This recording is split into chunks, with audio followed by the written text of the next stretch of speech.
There's no freedom living in your own house when you have a homeowners association. Travis O'Neill has been living in his house for almost 4 years now, and painting his house, planting, or having a fountain in his yard are just some things he expects freedom to do. I mean, I take ownership of the property and I should be able to do what I want from the house. But when your homeowners association doesn't let you or requires approval, complaints will follow. Although homeowners do agree to the rules and regulations before they buy a house, some people still find it hard to follow all the rules. Most complaints that homeowners have don't even deal with the inside of the house. Instead, they deal with restrictions on landscaping, such as having a certain kind of grass in your yard, keeping plants healthy and regularly maintained, and even being limited on the number of decorations you can have in your yard. Out of the 128,000 people who live in Gainesville, there are about 47,000 homeowners, and almost half of them belong to homeowners associations. But O'Neill thinks that homeowners associations are not even necessary, and there are better ways of dealing with issues rather than taking them straight to the association. There's a sense of both maturity and responsibility for neighbors as our part to communicate with each other if there's any issues. Although I reached out to local homeowners associations, no one wanted to talk on camera.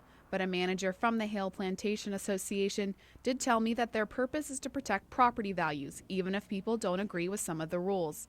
And when there are complaints, the association does its best to implement new projects to help solve problems. Environmental agents like Denise DeBusk help put these projects in place. She works with the homeowners as well as the associations to educate them and make homes better in the area. I like to address it with the homeowners association, especially in this case when it's a townhome that's managed by the homeowners association and the landscaper rather than just dealing with one issue. But with the Homeowners Association reform bill that is now being revised in the Florida Senate, associations will be more limited.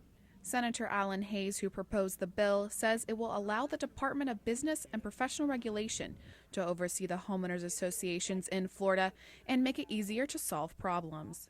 The homeowners or the HOA, either one, they could settle some of the disputes without going to court. They could use arbitration or mediation. The most active part of the bill states, quote, the department may enforce and ensure compliance with this chapter and rules relating to records access, financial management, and election of homeowners associations, and may investigate any complaint made to the department against a homeowners association, end quote.